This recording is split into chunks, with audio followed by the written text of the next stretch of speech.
Operating system में हम लोग देख रहे थे फ्रैगमेंटेशन। अच्छा, प्रीवियस क्लास में एमआरक्यू हुआ था, उसके बाद यस सर। हम सर लोग बस टाइम और फीड टाइम एक बता रहे थे। बस टाइम, सीपीयू टाइम, वो तो क्वेश्चन था ना, वो तो सेम तो समाप्त हो, एमआरक्यू तो समाप्त हो गया है ना। Yes sir. MRQ yes sir. Sir हाँ बोलो। फीड टाइम ऐसे कोई वॉच टाइम वो बता रहे टॉपिक में बता रहे थे बस टाइम। सर।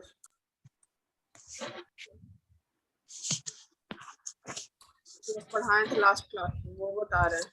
वो क्वेश्चन डिस्कस कर रहे थे ना, जो एमआरक्यू का बचा हुआ क्वेश्चन था। Yes sir. Yes sir. तो आइए सबसे पहले हम लोग यहाँ पे हैंड रिटन नोट्स,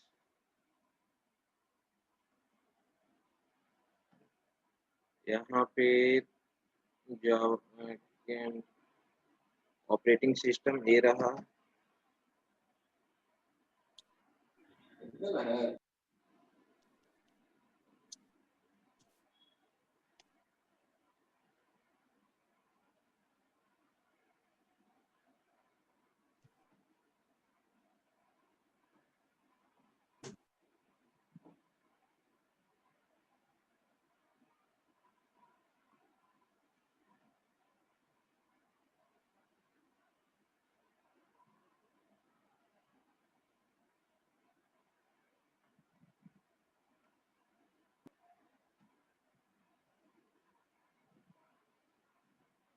तो ये था फ्रैगमेंटेशन, हो गया था फ्रैगमेंटेशन।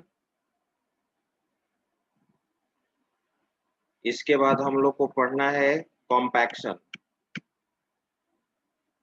तो कॉम्पैक्शन क्या होता है, उस चीज को ध्यान देंगे, बहुत ही इंपॉर्टेंट टर्म है कॉम्पैक्शन। कॉम्पैक्शन या डिफ्रैगमेंटेशन सेम होता है। कॉम्पैक्शन को हम लोग डिफ्रैगमेंटेशन के भी नाम से जानते हैं।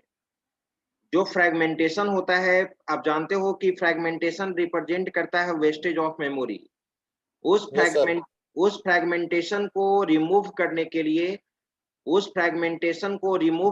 लिए, हम लोग कॉम्पैक्शन यूज करते हैं। और compaction is also known as defragmentation. Compaction एक ऐसा टेक्निक होता है जिसमें जितने भी स्कैटरिंग वे में जितने भी फ्रैगमेंटेड स्लॉट होता है, जितने भी फ्री स्पेस का होल रहता है, ठीक है, डिफरेंट डिफरेंट लोकेशन पे, उसको एक साथ कंबाइन करके एक साथ जितने भी फ्री स्पेस का होल क्रिएट हुआ है मोर देन वन प्लेस पे, उसको रिमूव करके सारे सारे स्पेस को एक जगह कर देता है। कभी आपने सिस्टम को डिफ्रैगमेंट किया है? एनीबॉडी, कोई भी? आपने सिस्टम को कभी भी डिफ्रैगमेंट किया है? नहीं।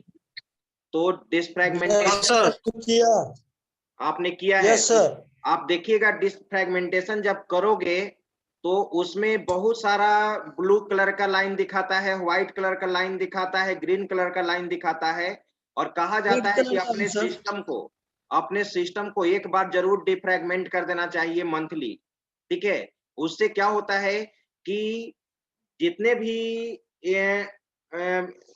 मेन मेमोरी में जितने भी डिफरेंट डिफरेंट स्लॉट पे जो फ्री स्पेस का होल क्रिएट किया हुआ रहता है, यानी डिफरेंट डिफरेंट सेक्शन पे, डिफरेंट डिफरेंट लोकेशन पे जो भी स्लॉट बन जाता है फ्री स्पेस का, वो सारे स्पेस को एक जगह कर देता है, और जितने भी जो भी प्रोसेस एग्जीक्यूट करता है वो सारा प्रोसेस एक जगह रहेगा, और जितने भी खाली स्पेस रहेगा वो एक जगह रहेगा। यही है तुम्हारा कॉम्पैक्शन। इससे क्या होता है कि अगर मान लो कि आप जानते हैं कि हमारे पास प्राइमरी मेमोरी लिमिटेड है, अगर हमारे रैम में डिफरेंट डिफरेंट स्लॉट क्रिएट किया गया है और वो फ्री स्पेस का होल क्रिएट हो चुका है, वहां पे कहीं 5 KB का है, कहीं 10 KB का है, कहीं 6 KB का है, डिफरेंट डिफरेंट लोकेशन पे। मान लो कि अगर टोटल को अगर तुम सम करते हो तो 50 केबी हमारे पास मेमोरी है और सभी फ्रेगमेंटेड ऑर्डर में है, कहीं 5 केबी है, कहीं 10 केबी है, कहीं 12 केबी है। और अगर कोई भी प्रोसेस अगर 40 केबी का आता है तो वो प्रोसेस हमारा इनसफिशिएंट मेमोरी के कारण, ठीक है, वो प्रोसेस हमारा मेन मेमोरी में लोड नहीं हो पाएगा। अगर वही प्रोसेस वही फ्री स्पेस को जो डिफरेंट डिफरेंट लोकेशन पे है, अगर उसको एक साथ कर दिया जाए, उसको एक लार्ज ब्लॉक बना दिया जाए, ठीक है, तो वो प्रोसेस जो 40 केबी वाला है वो आसानी से एग्जीक्यूट कर सकता है। That is called compaction. ठीक है, आप जानते हो कि डायनेमिक मेमोरी एलोकेशन में एक्सटर्नल फ्रैगमेंटेशन अकर्स होता है। उस एक्सटर्नल फ्रैगमेंटेशन को रिमूव करने के लिए हम लोग कॉम्पैक्शन का कॉन्सेप्ट यूज करते हैं। वही चीज यहां पर लिखा हुआ है, compaction is a technique that is used to reduce fragmentation. In this technique the free memory space present at different location. आपका मेन मेमोरी में डिफरेंट डिफरेंट लोकेशन पे फ्री स्पेस क्रिएट हो जाता है। ठीक है, उस फ्री स्पेस को क्या करेगा, are combined to a single large block. For example, the size of main memory is 32 MB। मान लो कि मेन मेमोरी का साइज क्या है, 32 MB।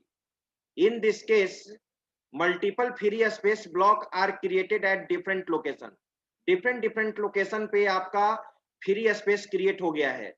सच एज कहीं 3 MB का है, कहीं 6 MB का है, कहीं 4 MB का है, कहीं 5 MB का है। अब यहाँ पे उसको एग्जाम्पल से दिखाया गया है कैसे एक जगह प्रोसेस को, कैसे सभी जो प्रोसेस एग्जीक्यूट करता है उसको एक जगह कर देगा और जितने भी फ्री स्पेस हैं डिफरेंट डिफरेंट लोकेशन पे उसको एक जगह कॉम्पैक्ट कर देता है, एक जगह डिफ्रैगमेंट कर देगा। देखो, ये मान लो कि 32 MB का रैम है, यहाँ पर मैंने यहाँ पे एनोटेशन स्टार्ट किया। ये तुम्हारा 32 MB का रैम है और यहाँ पर देखो एक फ्री स्पेस तुम्हारा यहाँ पर है 3 MB का, एक फ्री स्पेस तुम्हारा यहाँ पर है, ठीक है, एक फ्री यहाँ पर है, एक फ्री यहाँ पे है। डिफरेंट डिफरेंट लोकेशन पे आपका फ्री स्पेस क्रिएट हुआ है, डिफरेंट डिफरेंट लोकेशन पे फ्री स्पेस आपका क्रिएट हुआ है। ठीक है, अब यहाँ पे क्या करेगा, ये सारे प्रोसेस को, ठीक है, जितने भी फ्री स्पेस है 3 MB, ठीक है, 8 MB, फिर आपका 4 MB, जो ये 6 MB है, 6 MB, 4 MB, फिर यहाँ पर तुम्हारा मिला 5 MB। इसको कंबाइन करेगा। देखो, सबसे पहले फ्री स्पेस यहाँ पे मिला, फिर यहाँ पे इसको कंबाइन करके यहाँ पे लाया, यहाँ पर, ठीक है, स्टेप बाय स्टेप। कहने का मतलब कि वो कंटिजियस जो भी मैं फ्री पार्टीशन जो क्रिएट करता है, फ्री स्पेस का जो स्लॉट क्रिएट करेगा, सारे को एक जगह कंटिन्यूअस ऑर्डर में कर देगा। फिर यहाँ पर मिला तो कितना हो गया, 3 + 6 यानी 9 MB, 9 MB हुआ। फिर अभी और स्लॉट है, अब 9 MB को और यहाँ पर 4 MB, इसको भी कॉम्पैक्ट करके क्या कर दिया, 13 MB कर दिया। 13 MB और 5 MB, ये भी आपका क्या हुआ, 18 MB। और देखो 18 MB का एक लार्ज ब्लॉक क्रिएट कर दिया, लार्ज ब्लॉक क्रिएट कर दिया। और जो भी सारा प्रोसेस था वो यहाँ पर एग्जीक्यूट कर रहा है, ये यहाँ पर एग्जीक्यूट कर रहा है और फ्री स्पेस यहाँ पर एक जगह आ गया, दैट इज कॉल्ड कॉम्पैक्शन। इसका प्रैक्टिकल भी तुम देख सकते हो, डिफ्रैगमेंटेशन। जैसे मैंने आपसे पूछा कि आप लोग ने क्या कभी सिस्टम को डिफ्रैगमेंट किया है, तो सिस्टम को भी आप डिफ्रैगमेंट कर सकते हो। ठीक है, वहां पे आप देखिएगा कि more than one free space एक जगह, ठीक है, डिफरेंट डिफरेंट लोकेशन पे जो फ्री स्पेस का स्लॉट रहता है उसको एक जगह कंबाइन करके लार्ज ब्लॉक में कन्वर्ट कर देता है, दैट इज कॉल्ड कॉम्पैक्शन। देखो, मैं डिसफ्रैगमेंटेशन यहाँ स्टार्ट कर रहा हूँ, देखना सभी लोग।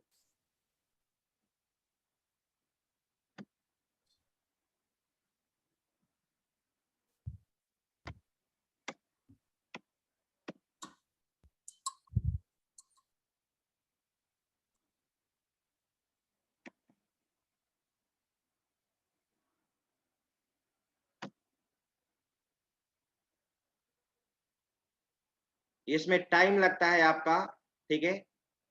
अब इस मैं अपने सिस्टम में स्टार्ट नहीं करूंगा आप, लेकिन हमेशा सिस्टम को डिफ्रैगमेंट करना चाहिए, ठीक है। और यहाँ पे डिस्क का डिफ्रैगमेंटेशन होता है, मेन मेमोरी का यहाँ पे डिफ्रैगमेंटेशन नहीं है। इंटरनली यहाँ पे जो तुम्हारा ड्राइव रहेगा, सी ड्राइव, ठीक है, उसके थ्रू मेन मेमोरी को ये यूज करता है।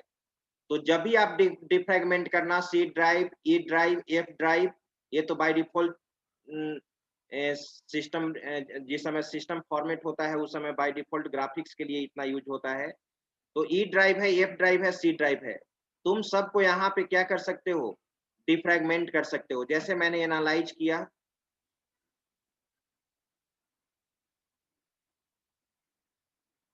शो करेगा,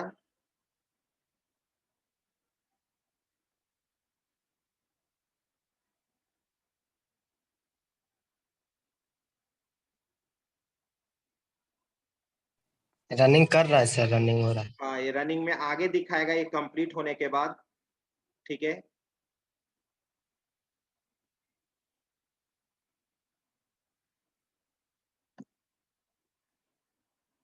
देखो दिया है ना फ्रीक्वेंटली, वीकली भी करना चाहिए, जिससे सिस्टम तुम्हारा इस डिफ्रैगमेंट कर देने से सिस्टम थोड़ा सा आपका फास्ट होता है, और टेम्पोररी फाइल को भी क्या कर देना चाहिए, डिलीट कर देना चाहिए। ये दो चीज सिस्टम में हमेशा करते रहना चाहिए।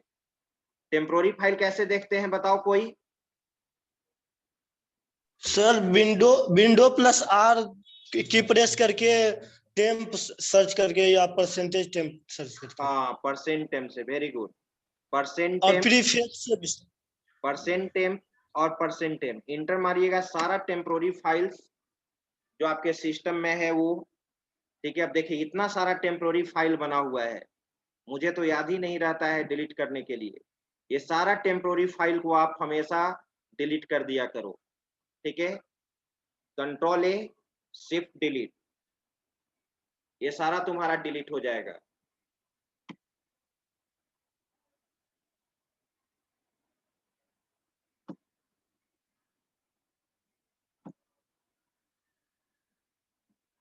कोई फाइल यूज हो रहा होगा अभी, रनिंग प्रोसेस,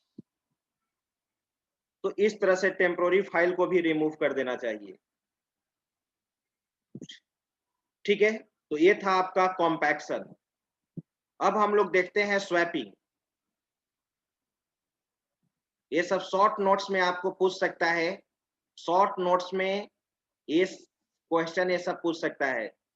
कॉम्पैक्शन, फ्रैगमेंटेशन, फिर आपका स्वैपिंग।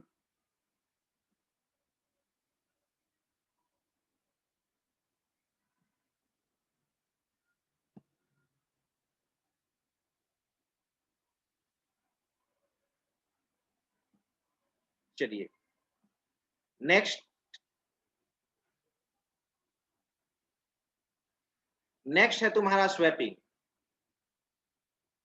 स्वैपिंग एक ऐसा टेक्निक है, मेमोरी मैनेजमेंट टेक्निक, जिसमें जो स्वैपिंग होता है, किसी भी प्रोसेस का जो स्वैपिंग होता है, मेन मेमोरी और हार्ड डिस्क के बीच में होता है। मेन मेमोरी और हार्ड डिस्क के बीच में होता है, उसी को हम लोग यहाँ पर क्या कहते हैं, स्वैपिंग कहते हैं। उसी को हम लोग क्या कहते हैं, स्वैपिंग, ठीक है। तो स्वैपिंग में यहाँ पे सबसे पहले क्लियर लिखा हुआ है, दो चीज होगा, एक स्वैप इन होगा, एक स्वैप आउट होगा। एक स्वैप इन होगा, एक स्वैप आउट, ठीक है। यानी मेन मेमोरी से फाइल हार्ड डिस्क में आएगा, और हार्ड डिस्क से फाइल कहाँ आएगा, ठीक है, मेन मेमोरी में आएगा। तो स्वैप इन और स्वैप आउट का कॉन्सेप्ट यूज होगा। तो swapping is a technique in which we remove a process from main memory and store in secondary memory, ठीक है। स्वैपिंग एक ऐसा मेमोरी मैनेजमेंट टेक्निक है जिसमें प्रोसेस को मेन मेमोरी से रिमूव करके सेकेंडरी मेमोरी, ठीक है, और सेकेंडरी मेमोरी से रिमूव करके मेन मेमोरी में करते हैं, दैट इज कॉल्ड स्वैपिंग। अब स्वैपिंग का कब जरूरत होता है, ठीक है, वो चीज देखना है। स्वैपिंग दोनों पार्टीशन में यूज किया जाता है, ठीक है। Swapping can be applied to both variable and fix size partition, both variable and fixed size partition. For example, For example, the memory is allocated to process A, B and C. The memory is allocated to process A, B and C. ठीक है, 3 process है आपका ABC जो allocated है. Now process D request to loaded into memory for execution. एक नया process आना चाहता है जो एग्जीक्यूशन के लिए लोड होना चाहता है. जब तक एग्जीक्यूशन के लिए, जब तक उसको आप यानी अब उसको एग्जीक्यूट करना है तो मेन मेमोरी में क्या करना होगा, लोड करना होगा. लेकिन मेन मेमोरी में आपका स्पेस है ही नहीं. But the available free space is not sufficient for the process D.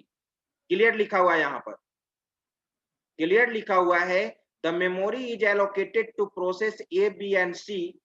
Now process D request to be loaded into memory for execution. 3 process हमारा एबीसी है. एक नया प्रोसेस आ गया और उसको एग्जीक्यूट कराना है, लेकिन मेन मेमोरी में स्पेस नहीं है. ठीक है, और प्रोसेस डी को क्या करना है, एग्जीक्यूट कराना है. प्रोसेस डी को क्या करना है, एग्जीक्यूट कराना है. हाई लेवल प्रायोरिटी है. ठीक है, तो यहां पर उस केस में क्या होता है, the process A is swap out of the memory. यानी स्वैप्ड आउट कहने का मतलब कि मेन मेमोरी में जो पहले से प्रोसेस ए एग्जीक्यूट कर रहा है उसको हम वहां से रिमूव करके सेकेंडरी मेमोरी में ला देंगे. देखिए यहाँ पे, the process A is swapped out of the memory, यानी मेन मेमोरी से उसको रिमूव करके कहां पे रख देंगे, सेकेंडरी मेमोरी में रख देंगे.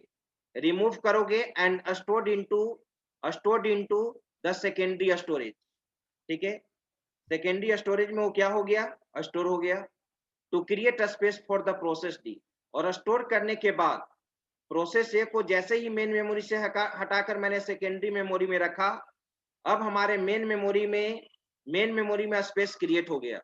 मेन मेमोरी में स्पेस हमारा क्रिएट हो गया प्रोसेस डी के लिए. ठीक है, lastly the process D is loaded into the memory. फिर प्रोसेस डी को मेन मेमोरी में क्या कर लिए, लोड कर लिए. यही कॉन्सेप्ट आपका क्या कहलाता है, स्वैपिंग कहलाता है. ठीक है, अब यहाँ पे कोई क्वेश्चन अगर पूछना है तो आप पूछ सकते हैं. स्वैपिंग और कॉम्पैक्शन में अगर कोई प्रॉब्लम है तो. Sir Sir, variable, both variable और फिक्स साइज सब. जो पार्टीशन आप पढ़े थे, वेरिएबल साइज पार्टीशन, जो डायनेमिक साइज पार्टीशन बताया था, और स्टैटिक कहने का मतलब क्या, फिक्स पार्टीशन. आप जानते हैं कि स्टैटिक पार्टीशन को हम क्या कहते हैं, पार्टीशन, और डायनेमिक पार्टीशन को हम लोग क्या कहते हैं, वेरिएबल साइज पार्टीशन.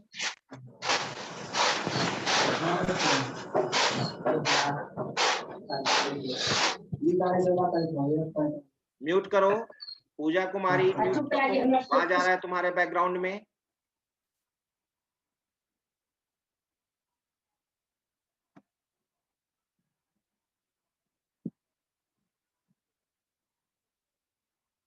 अब यहाँ पे इस चीज को देखो,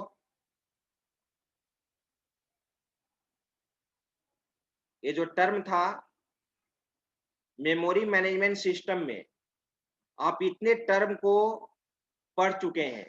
कॉन्सेप्ट बिल्कुल क्लियर करते जाओ, कहीं की कोई प्रॉब्लम नहीं होना चाहिए. मेमोरी पार्टीशन पढ़ चुके, मेमोरी एलोकेशन पढ़ चुके, फ्रैगमेंटेशन पढ़ चुके, कॉम्पैक्शन पढ़ चुके. अब है स्वैपिंग, स्वैपिंग भी पढ़ चुके. यहां तक 5 तक पढ़ चुके. अब यहां से कॉन्सेप्ट बिल्कुल चेंज हो जाएगा. ये पेजिंग से कॉन्सेप्ट बिल्कुल क्या हो जाएगा, चेंज हो जाएगा. मतलब है मेमोरी मैनेजमेंट सिस्टम का भी पार्ट, लेकिन यहां से कॉन्सेप्ट थोड़ा सा चेंज होगा. ठीक है, अब यहां पे किसी को अगर कुछ प्रॉब्लम है या डाउट्स है तो आप पूछ सकते हैं. Memory partition, memory allocation, fragmentation, compaction. Fragment. Sir compaction एक बार फिर से बता दीजिए. कॉम्पैक्शन फिर से बता देते हैं, ध्यान दीजिए. जैसा कि आप जानते हो,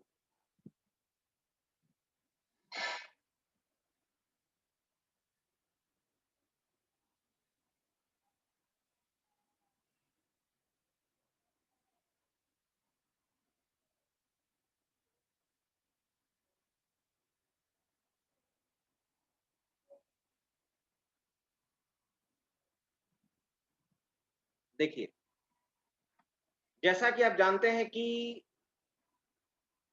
फ्रेगमेंटेशन क्या रिप्रेजेंट करता है, वेस्टेज ऑफ मेमोरी। उस फ्रेगमेंटेशन को हटाने के लिए कोई पूछेगा कि what is the main purpose of compaction, तो आपको यही बोलना होगा कि the main purpose of compaction is used to remove fragmentation. Fragmentation को रिमूव करने के लिए हम लोग किसका कॉन्सेप्ट यूज करते हैं, कॉम्पैक्शन का कॉन्सेप्ट यूज करते हैं। आप कह सकते हो कि compaction is a memory management technique which is used to remove या reduce fragmentation in main memory। Main memory में जो फ्रेगमेंटेशन होता है, उस फ्रेगमेंटेशन को हटाने के लिए हम लोग कॉम्पैक्शन का कॉन्सेप्ट यूज करते हैं, राइट। और यहाँ पे फ्रेगमेंटेशन, और यहाँ पे आप जानते हो कि दो तरह का फ्रेगमेंटेशन होता है, एक इंटरनल फ्रेगमेंटेशन होता है और एक एक्सटर्नल फ्रेगमेंटेशन होता है। तो कॉम्पैक्शन मेनली यूज किया जाता है एक्सटर्नल फ्रेगमेंटेशन को हटाने के लिए। ये पॉइंट इसमें नहीं लिखा हुआ है, सभी लोग नोट करेंगे। Compaction is mainly use to remove external fragmentation. External fragmentation को हटाने के लिए हम लोग कॉम्पैक्शन का कॉन्सेप्ट यूज करते हैं। और जो इंटरनल फ्रेगमेंटेशन को रिमूव करना है, तो इंटरनल फ्रेगमेंटेशन को रिमूव करने के लिए हम लोग पेजिंग का कॉन्सेप्ट यूज करते हैं। इंटरनल फ्रेगमेंटेशन को हटाने के लिए हम लोग पेजिंग का कॉन्सेप्ट यूज करेंगे। तो कॉम्पैक्शन में एक चीज याद रखिएगा कि we know that dynamic partition is suffered from external fragmentation which represents wastage of memory. This wastage of memory is removed with the help of compaction. So we can say that its main objective is, the main purpose of compaction is used to remove external fragmentation. External fragmentation को हटाने के लिए हम लोग compaction का concept use करते हैं। इसमें होता क्या है कि आपके मेन मेमोरी में डिफरेंट लोकेशन पे जो भी स्लॉट क्रिएट हुआ है फ्री स्पेस का जो स्लॉट क्रिएट हुआ है डिफरेंट लोकेशन पे, ठीक है, उस स्पेस को कॉम्पैक्ट करने के बाद, डिफ्रैगमेंट करने के बाद, वो सारे स्पेस को एक जगह कर देता है, ठीक है। तो इससे क्या बेनिफिट होगा, इससे बेनिफिट ये होगा कि हमारे पास मेन मेमोरी में जितने भी स्पेस हैं, वो स्पेस डिफरेंट लोकेशन पे था, डिफरेंट प्लेस पे था। अगर कोई न्यू प्रोसेस एग्जीक्यूट करने के लिए आता है, तो उस प्रोसेस को मेन मेमोरी रहते हुए उसको स्पेस नहीं मिल पाता है। क्यों नहीं स्पेस मिल पाता है? क्योंकि मेन मेमोरी में स्पेस तो है, लेकिन डिफरेंट लोकेशन पे है, और उसी डिफरेंट लोकेशन को अगर रिमूव करके एक जगह कर दिया जाए, तब तो वो प्रोसेस आसानी से एग्जीक्यूट कर जाएगा। तो सबसे पहले यह भी सोचना है कि एक्सटर्नल फ्रेगमेंटेशन क्यों क्रिएट होता है। तो मैंने बताया था एक्सटर्नल फ्रेगमेंटेशन में कि जब भी मेन मेमोरी में किसी भी प्रोसेस का इन और आउट होता है, कोई भी प्रोसेस एग्जीक्यूट करने के लिए मेन मेमोरी में लोड होता है और टर्मिनेट करने के बाद क्या हो जाता है, रिमूव हो जाता है। तो टर्मिनेट करने के बाद जब रिमूव होता है, तो वो स्लॉट जिस लोकेशन पे क्रिएट किया हुआ रहता है, उस लोकेशन पे ही बना हुआ रह जाता है, ठीक है। तो more than one process load हो रहा है, मोर देन वन प्रोसेस क्या हो रहा है, टर्मिनेट हो रहा है, और डिफरेंट लोकेशन पे आपका क्या बन रहा है, फ्री स्पेस का होल क्रिएट हो रहा है। तो उस फ्री स्पेस को एक जगह करने के लिए, ठीक है, हम लोग कॉम्पैक्शन का कॉन्सेप्ट यूज करते हैं, जिससे हमारा सिस्टम का परफॉर्मेंस क्या होता है, फास्ट होता है। और आप जानते हैं कि fragmentation of main memory degrade the performance of computer system, जो कंप्यूटर सिस्टम के परफॉर्मेंस को क्या करता है, डिग्रेड करता है, डाउन करता है। लेकिन हाँ, कॉम्पैक्शन का एक डिमेरिट भी है। जब कॉम्पैक्शन आप स्टार्ट करेंगे कि तो सीपीयू टाइम को ज्यादा यूज करता है। कॉम्पैक्शन को जब आप स्टार्ट करोगे तो कॉम्पैक्शन क्या करता है, सीपीयू टाइम को क्या करता है, ज्यादा यूज करता है, क्योंकि धीरे धीरे डिफरेंट डिफरेंट प्लेसेज पे, डिफरेंट डिफरेंट लोकेशन पे जो स्लॉट क्रिएट किया हुआ रहता है, स्लॉट जो क्रिएट किया हुआ रहता है उसको एक जगह क्या करता है, कंबाइन करता है, तो इसमें टाइम लगता है। तो तुम कह सकते हो कि कॉम्पैक्शन में, ठीक है, सीपीयू टाइम क्या होता है, ज्यादा यूज होता है। यानी मेन मेमोरी को स्मूथली यूटिलाइजेशन के लिए, मेन मेमोरी को सही से यूटिलाइजेशन के लिए हम लोग किसका कॉन्सेप्ट यूज करते हैं, कॉम्पैक्शन का कॉन्सेप्ट यूज करते हैं। और एग्जांपल में भी मैंने आपको बताया है, for example the size of main memory is 32 MB, right, 32 MB. In this case, multiple free space blocks are created at different locations, such as 3 MB, 6 MB, 4 MB, 5 MB. Main memory में हमारा क्या है कि external fragmentation सफर हो गया है, ठीक है, अकर हो गया है, और 4 लोकेशन पे हमारा फ्री स्पेस का होल क्रिएट हुआ है। एक 3 MB का, एक 6 MB का, एक 4 MB का और एक 5 MB का। अब ये टोटल अगर कहा जाए तो 5 + 4 9, 9 + 6 15, 15 + 3 18 MB का मेमोरी स्पेस है आपके रैम में। और कोई प्रोसेस अगर आ जाता है 15 MB का या 12 MB का भी आ जाता है या 10 MB का भी आ जाता है या 8 MB का भी आ जाता है, तो क्या वो प्रोसेस एग्जीक्यूट हो पाएगा? नहीं, क्योंकि मेमोरी तो है आपके पास, लेकिन वो डिफरेंट डिफरेंट प्लेस पे है, फ्रेगमेंटेड ऑर्डर में है, स्कैटरिंग वे में है। तो इसको हम लोग क्या करते हैं, इसको हम लोग क्या करते हैं कि कॉम्पैक्शन मेथड के द्वारा ये सारे फ्री स्पेस वाले जो डिफरेंट डिफरेंट लोकेशन पे है उसको एक जगह कर देते हैं। यही तो कहलाता है कॉम्पैक्शन। तो इसलिए कहा जाता है कि वीकली या कम से कम मंथली आप अपने सिस्टम को डिफ्रैगमेंट जरूर करें।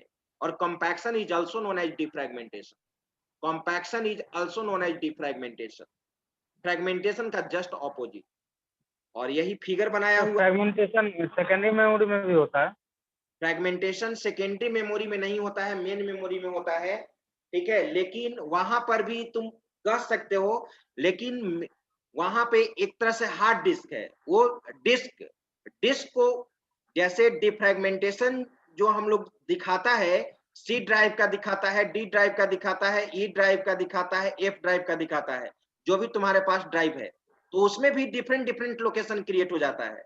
लेकिन हम लोग को वो डिस्क को मैनेज करना, डिस्क को मैनेज करने के लिए आप अलग से पढ़ोगे डिस्क मैनेजमेंट, अलग से पढ़ेंगे डिस्क मैनेजमेंट, वो डिस्क हो गया, हार्ड डिस्क हो गया। लेकिन आपको जो आपका सिस्टम ड्राइव है, जो आपका सिस्टम ड्राइव है, वो सिस्टम ड्राइव आपके रैम को यूज करता है। तो वहां पे मेनली रैम को डिफ्रैगमेंट करना मैंडेटरी है।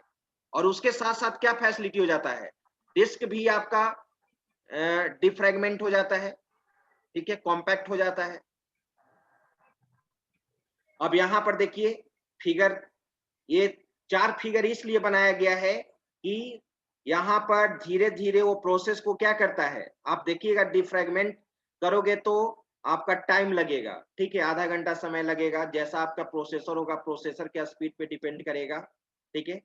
अब यहाँ पर देखो तो मैंने सबसे पहले बताया था कि 30 MB का रैम है, यहाँ पर 3 MB का एक स्लॉट खाली है, 6 MB का है, 4 MB का है, 5 MB का है, ठीक है।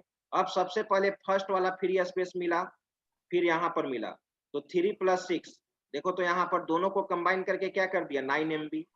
फिर अगला स्टेप में क्या किया, 9 MB और यहाँ 4 MB मिला, तो 9 MB और 4 MB क्या मिल गया, 13 MB मिल गया। फिर 13 MB और 5 MB मिल गया, एक जगह फ्री मेमोरी हो गया, एक जगह प्रोसेस हो गया। सर चारों को एक ही बार में, मतलब एक जगह नहीं कर सकते हैं? अरे कर सकते हैं, ये दिखाया गया है, तुम फिगर ऐसे तो तुम एक बार में दिखाओ, ऐसे स्टेप बाय स्टेप दिखाओगे तो अच्छा रहेगा ना जी। सर इधर जो 8 MB लिखा हुआ है वो क्या है? क्या? इधर जो 8 MB लिखा हुआ नहीं फर्स्ट वाले में, फर्स्ट वाले में, हाँ इस साइड। ये फॉर ये कुछ ये गलत लिखा हुआ है, 8 MB नहीं है वहां पे। यहाँ पर क्या है, 3 MB, 6 MB, 4 MB, 8, वो हटा देना, वो नहीं है कुछ, वो 8 MB कुछ नहीं है यहाँ पे, ठीक है।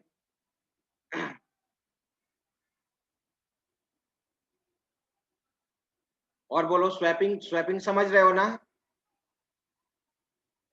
Yes yes sir. Sir. Yes sir.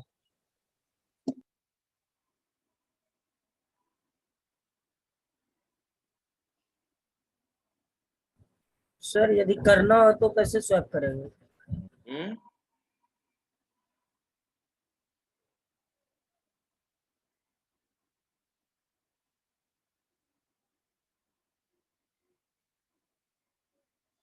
Swapping आपको इम्प्लीमेंट तो नहीं करना है, ये ऑपरेटिंग सिस्टम इंटरनली करता है। अब इसको कहीं कहीं आपको आगे इम्प्लीमेंट करना होगा, जैसे आप यहाँ पे round robin scheduling algorithm, priority based scheduling algorithm पढ़े हो, तो priority based Yes, sir. Scheduling algorithm पढ़े हो तो उसको आगे यहाँ पे नहीं, उसको जावा में इम्प्लीमेंट करना है, जो आगे यूज होता है। जैसे यहाँ पर मैंने जस्ट अभी बताया है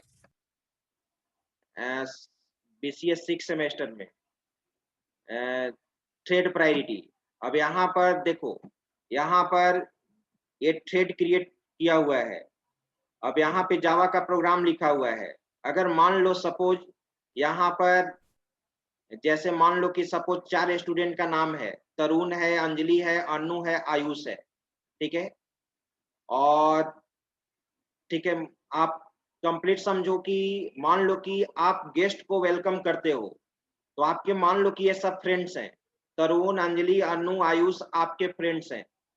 और ठीक है, इनको आप कैसे वेलकम करते हैं, और एक आपके यहाँ आने वाला है विराट कोहली भी, तो आप सबसे पहले प्रायोरिटी किसको देंगे? विराट कोहली को देंगे, क्योंकि वो बेस्ट यस प्लेयर सर। है। आप उस, ठीक है, अगर आपके पास आता है सलमान खान, तो सलमान खान को आप प्रायोरिटी दोगे सबसे पहले, क्योंकि वो सेलिब्रिटी है। यस तो आपको उसके लिए आपको प्रायोरिटी सेट करना पड़ेगा। देखो यहाँ पे प्रायोरिटी सेट किया हुआ है, जिसको प्रायोरिटी सेट करेंगे वो, अगर मैंने यहाँ पे प्रायोरिटी सेट किया है, सेट प्रायोरिटी T1 ऑब्जेक्ट है, अभी ये सब आपको समझ में नहीं आएगा। तरुण को मैंने प्रायोरिटी सेट किया है 2, और T2 को मैंने सेट किया है 10 सेट किया है। तो सबसे पहले हर बार वेलकम जिसका होगा, वेलकम सबसे पहले अंजलि का ही होगा, सबसे पहले यहाँ पर वेलकम अंजलि का ही होगा, क्योंकि इसका हाई प्रायोरिटी सेट किया गया है। अगर मैं इस प्रोग्राम को एग्जीक्यूट कराऊं, आपको दिखाऊं, ठीक है, आपको ऑपरेटिंग सिस्टम का कोई प्रैक्टिकल तो नहीं है कि आपको हम वहां पे स्वैपिंग का कॉन्सेप्ट और उसका कॉन्सेप्ट, हर चीज का कॉन्सेप्ट आपको दिखाएंगे सिंगल लेवल। अब कोई प्रोग्रामिंग पेपर है? कोई प्रोग्रामिंग पेपर तो नहीं है, सिंगल लेवल। नहीं सर। अब यहाँ पर अब ये सब प्रोग्रामिंग पेपर है, तो इसमें आप जावा, सी प्लस प्लस आप कर सकते हैं। आप सी का उतना सक्षम हो तो सी में प्रोग्रामिंग लिखो, राउंड रॉबिन शेड्यूलिंग एल्गोरिथम का तो प्रोग्राम होता है, लेकिन वहां तक आप कंपाइलर डिजाइन तो करने नहीं जा रहे हो। आपका सिस्टम सॉफ्टवेयर तो आपका एरिया नहीं है। अगर आपका सिस्टम सॉफ्टवेयर एरिया है, तब आप ऑपरेटिंग सिस्टम जब डिजाइन करोगे तो सारा एल्गोरिथम को प्रोग्राम में कन्वर्ट करना होगा, सारा कुछ पढ़ना होगा, उसका अलग ही एरिया हो जाता है। अगर मैं इस प्रोग्राम को स्टार्ट करूं तो मैं आपको दिखाना चाहता हूं CMD, ठीक है, DOS, और DOS पे मेरा प्रोग्राम एक कहां पे है वो देख लेता हूं, कौन सा प्रोग्राम था, थ्रेड, ठीक है। ये मेरा प्रोग्राम है सी ड्राइव यहाँ पर, तो मैंने यहाँ पर लिखा CD डेस्कटॉप, डेस्कटॉप के बाद फिर मैंने पाथ दे दिया माई क्लास, माई क्लास के बाद मैंने दे दिया विजडम ऑनलाइन,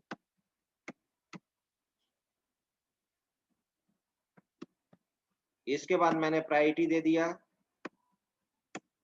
विजडम अंडरस्कोर जावा, ये जावा में सोर्स कोड लिखा हुआ है, ठीक है।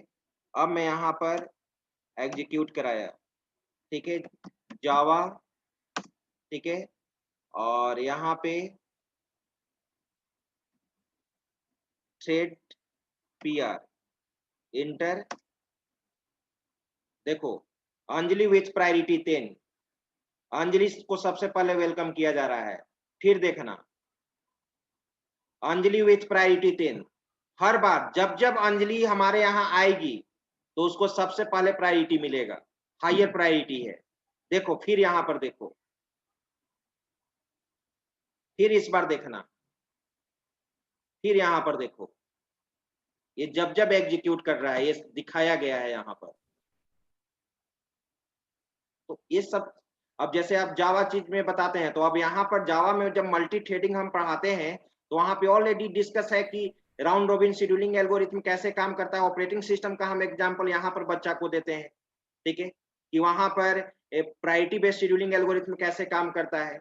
अब थ्रेडिंग मल्टी थ्रेडिंग जब तुम जावा में पढ़ोगे तो पूरे प्रोसेस को समझाना होगा, और आप जान ही नहीं रहे हो कि राउंड रोबिन क्या होता है, प्रोसेस शेड्यूलिंग एल्गोरिथम क्या होता है, तब फिर आप कैसे आगे समझिएगा। सब चीज का आगे यूज है ना।